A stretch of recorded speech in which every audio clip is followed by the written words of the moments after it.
Audio book वांग्मय 35 समस्त विश्व को भारत के अजस्त्र अनुदान चैप्टर 2 पार्ट 9 अफ्रीका महाद्वीप में भारतीय संस्कृति।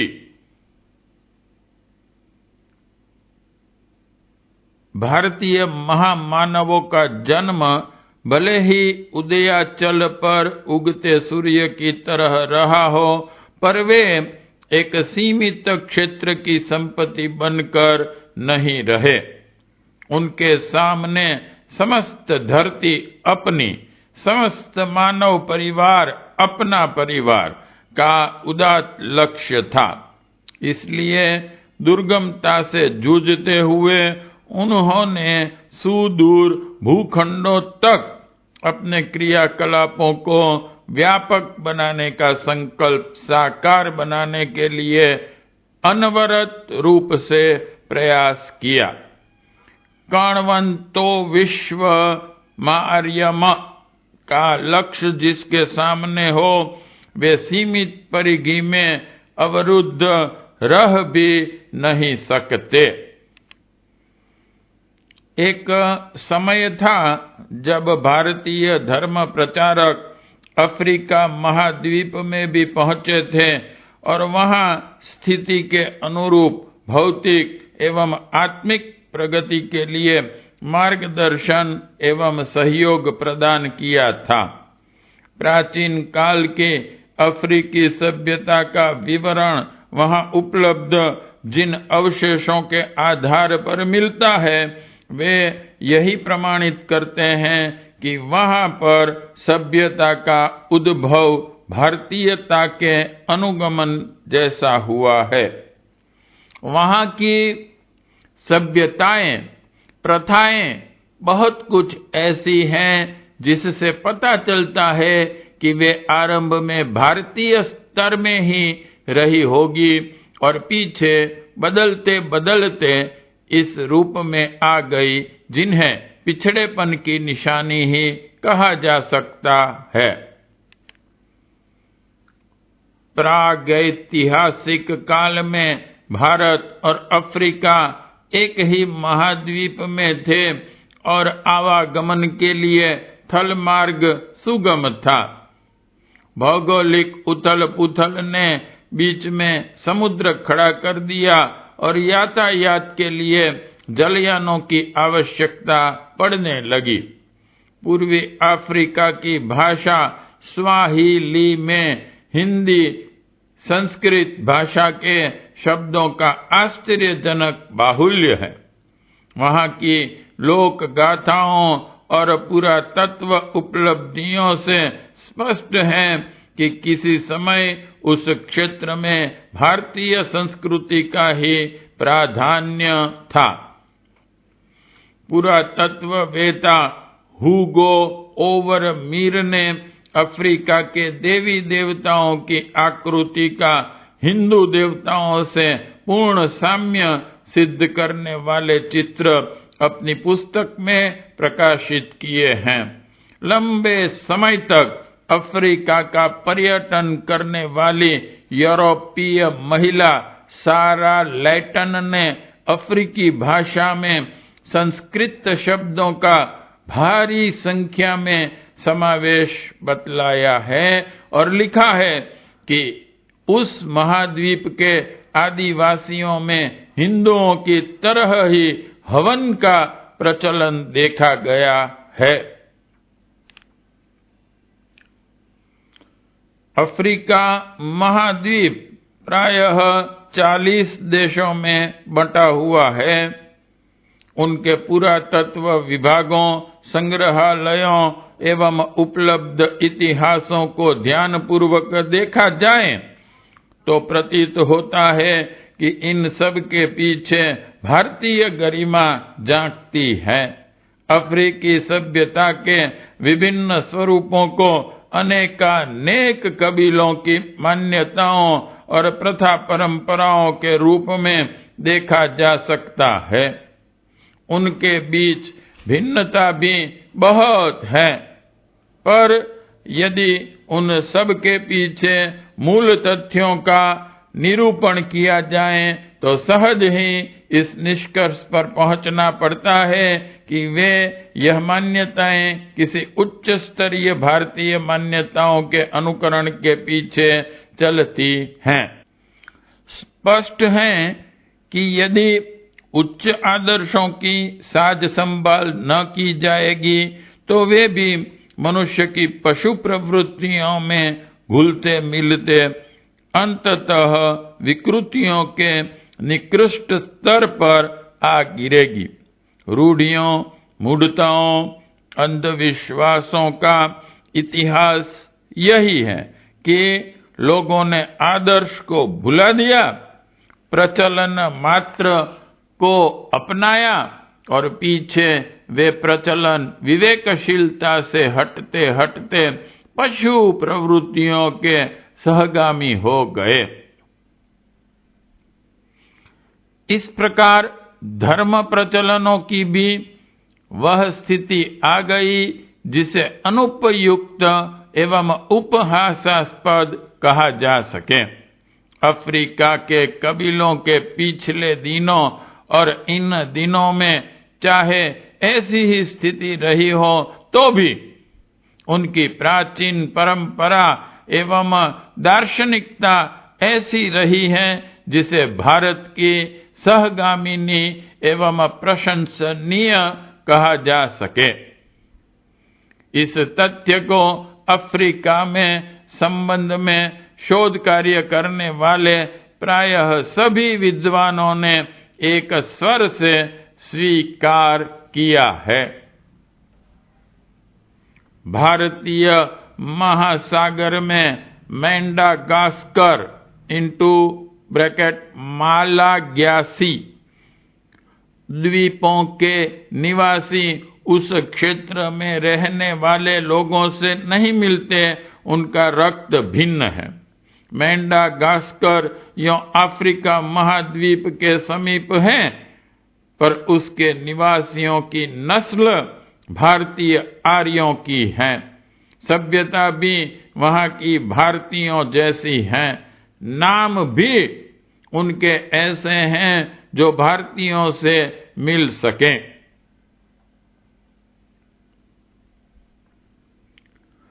जिस प्रकार यूरोप में जर्मनी, अमेरिका में मैक्सिको भारतीय संस्कृति के केंद्र स्तंभ रहे हैं, उसी प्रकार अफ्रीका महाद्वीप में मिस्र देश को भारतीय संस्कृति का केंद्र माना जा सकता था।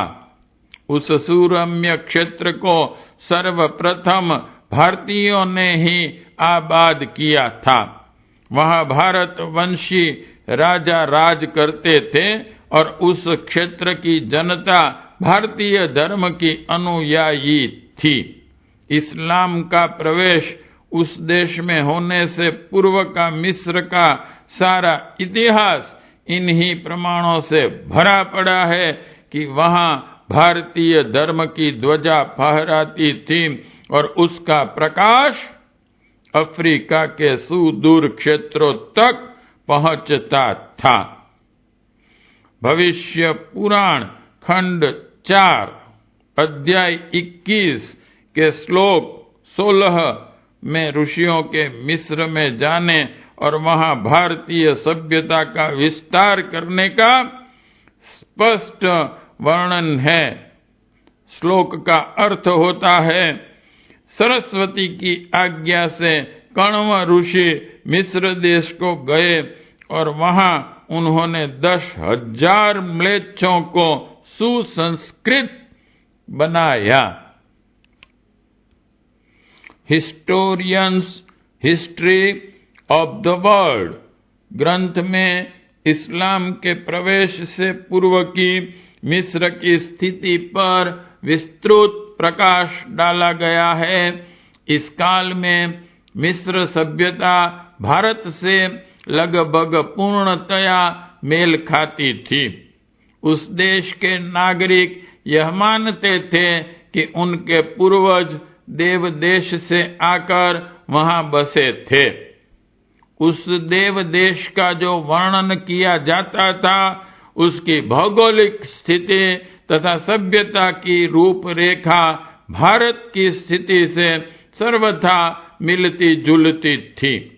वे मनस को आदि शासक मानते थे और उनका आचार व्यवहार वैसा ही बताते थे जैसा भारत में। मनस और मनु का शब्द साम्य भी स्पष्ट है।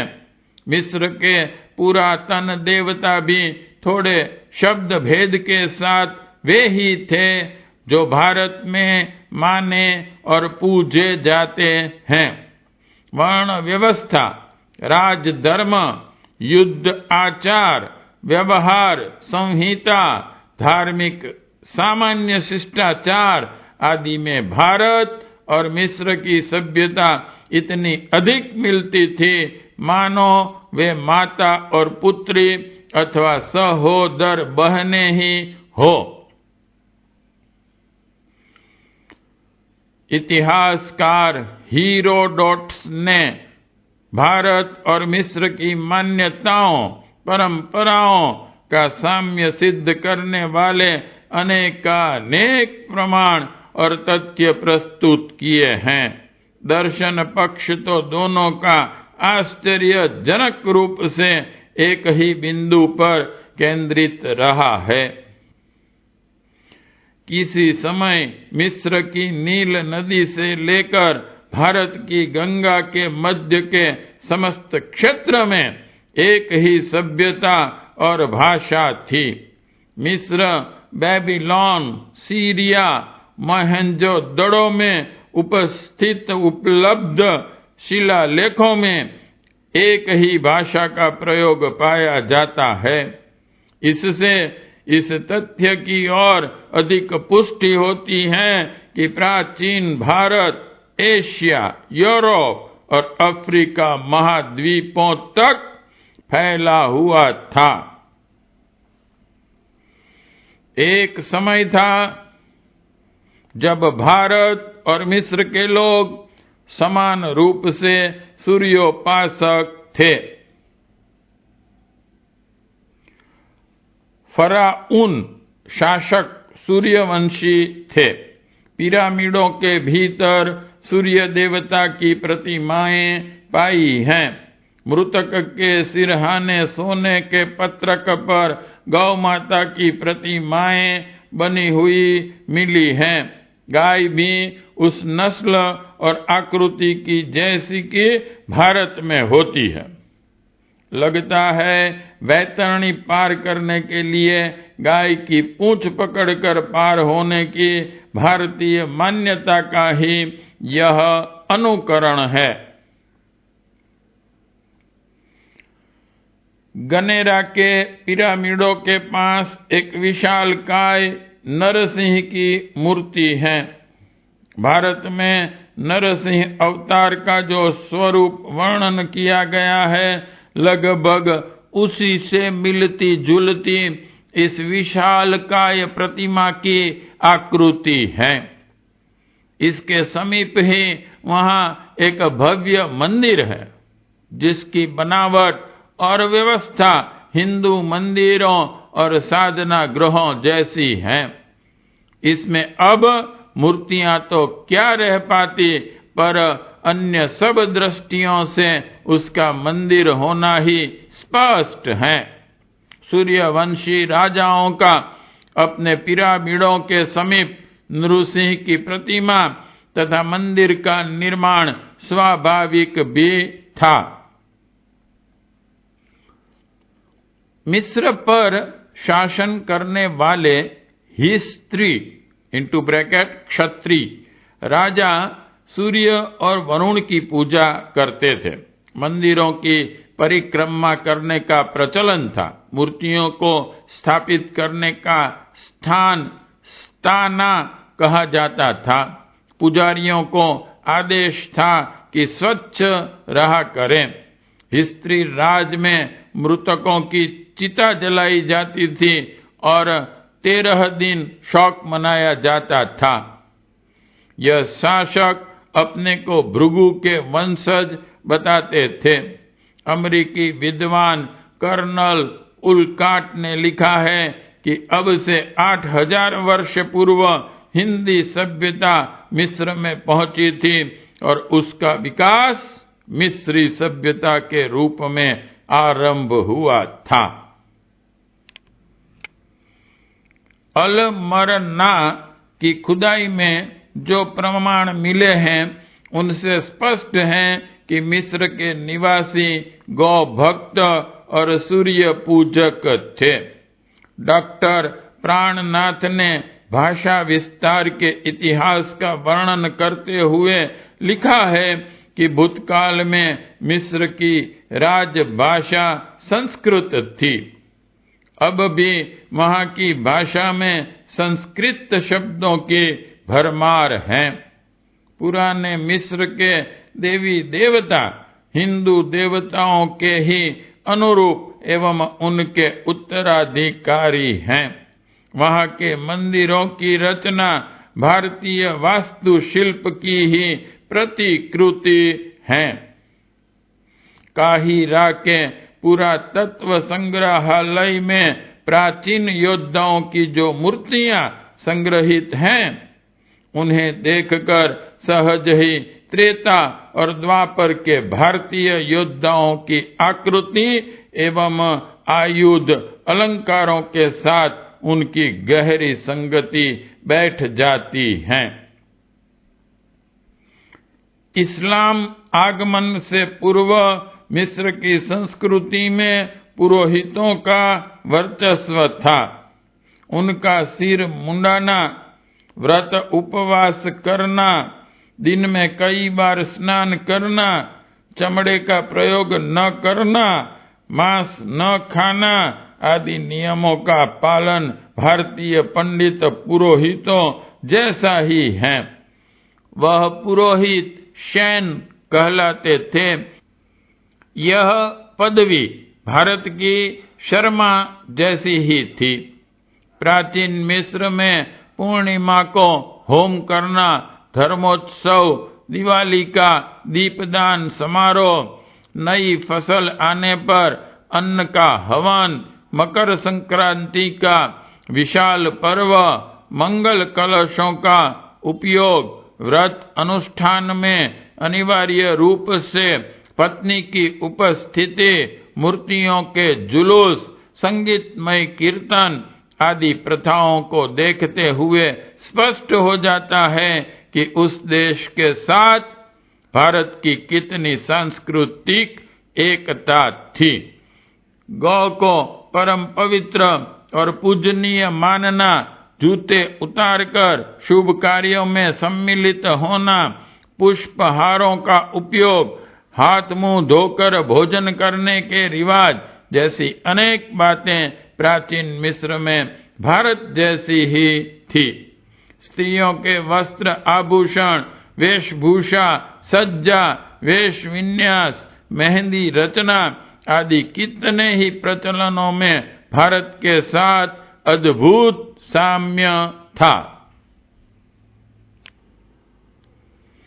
मिस्र के पिरामिड मात्र भवन निर्माण कला की दृष्टि से ही अद्भुत नहीं थे, उनके साथ वह विज्ञान भी साक्षी रूप में विद्यमान है जो उस समय के बढ़े चढ़े मानवीय ज्ञान पर प्रकाश डालते हैं। सम्राट खुफू का चीयूप में बना पिरामिड पृथ्वी के गुरुत्वाकर्षण केंद्र बिंदु पर है। उस स्थान से एक सीधी रेखा खींच दी जाए तो गुरुत्वाकर्षण की दृष्टि से पृथ्वी ठीक 2 भागों में विभक्त ही हो जाएगी।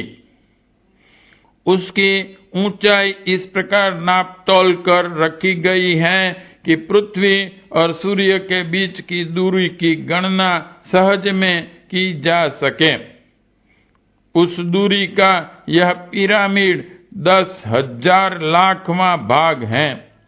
इस संख्या की पिरामिड की ऊंचाई से गुणा कर दें तो 9 करोड़ 30 लाख मील दूरी बन जाती है। मिस्र इतिहास के विशेषज्ञ प्रोफेसर ब्रूक्सवे ने लिखा है, ईसा के जन्म से बहुत पहले भारतीयों ने स्वेज मुहाना पार करके मिस्र में नील नदी के उस तटस्थ उपजाऊ क्षेत्र में अपनी बस्तियां बसाई। ऐसा ही निष्कर्ष अमेरिकी इतिहासवेता A.D. मार ने निकाला है। उनका कथन है कि अब से 3500 वर्ष पुराने ऐसे कितने ही प्रमाण उपलब्ध हैं जिनसे सिद्ध होता है कि भारतवासी एशिया, अफ्रीका और यूरोप के कितने ही देशों में व्यवसाय तथा धर्म प्रचार के लिए जाया करते थे। वे मिस्र में गए और बसे। अरब, एबिसिनिया आदि में उन्होंने बस्तियां बसाई। मिस्र की प्राचीन गुफाओं, देवालय, स्मारक आदि का शिल्प सर्वथा भारतीय मूल का है। इमली की लकड़ी तथा दूसरी ऐसी चीजें इन अवशेषों में मिली हैं जो उन दिनों केवल भारत में ही उपलब्ध थी।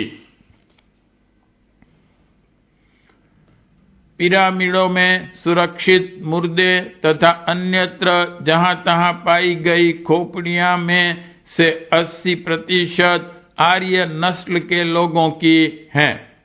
पुराणों में जिस कृष्णा नदी का उल्लेख है वही वर्तमान नील नदी है। कुश द्वीप एक बर्बर देश के नाम से इन ग्रंथों में वर्तमान मिस्र देश का उल्लेख मिलता है। हैदराबाद के सैयद जलालुद्दीन भारत से जाकर मिस्र में बसे और उन्होंने वहां अरबी साहित्य के नए युग का श्री गणेश किया। उन्हें उस देश में 2 लगनशील शिष्य मिले, रशीद रियाज और जगलूल।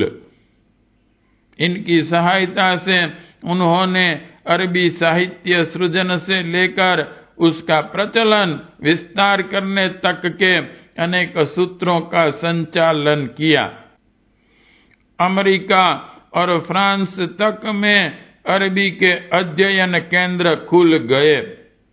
इन्हीं के प्रयास से अरबी के 2 प्रमुख दैनिक पत्रों का आरंभ और संचालन भी हुआ। अल अहराम और अल हिलाल उस देश के इन दिनों भी प्रमुख पत्र हैं। दुर्भाग्य ने यह परिस्थिति उत्पन्न कर दी जो हृदय के सिकुड़ जाने पर नस नाड़ियों में रक्त न पहुंचने के कारण शरीर की दुर्दशा की तरह सामने आई। भारत अंधकार युग के गर्त में धंसता चला गया। धार्मिक क्षेत्रों में फूट फैली। सांप्रदायिक विघटन के लिए अनेक मतवादी आगे आए। बौद्धिक धर्म नष्ट हुआ। धार्मिक एवं दार्शनिक अराजकता फैली। देश मत मतांतरों में विभक्त होता और बिखरता चला गया। सांस्कृतिक एकता नष्ट होने पर सामाजिक एकता स्थिर रह ही नहीं सकती। देश में फूट फैली। व्यक्तिवाद पनपा। संकीर्ण स्वार्थपरता को आश्रय मिला। फलतः अपनी ही समस्याएं इतनी उलझ गई कि उनका सुलझाना ही कठिन पड़ गया। ऐसी दशा में सुदूर देशों में फैले हुए सांस्कृतिक विस्तार को पोषण देने की बात कौन सोचता। इस उलझनों से भारतीय प्रचारकों द्वारा अन्य देशों में पहुंचने वाला भावनात्मक रक्त प्रवाह रुक गया और कितने ही देशों की तरह अफ्रीका महाद्वीप के मिस्र आदि केंद्रों को भी प्रकाश पोषण नहीं पहुंचा। वे समीपवर्ती आकर्षणों और आक्रमणों के शिकार होते चले गए। अब अफ्रीका में इस्लाम धर्म की प्रमुखता है, ईसाई धर्म इसके बाद आता है। यह स्वाभाविक भी था। अरब लोग अपने समीपवर्ती इस क्षेत्र में इस्लाम को लेकर गए और वहां के भोले लोगों को अपना अनुयायी बना लिया। पिछले 200 वर्षों में यूरोपियन ईसाइयों का प्रवेश हुआ तो वहां आधे से कुछ ही कम लोग इस धर्म से दीक्षित हो गए। हिंदू धर्म वहां उतना ही है जो भारतीय मूल के लोगों के साथ पहुंचा है और उन्हीं तक सीमित है। पार्ट 9 समाप्त।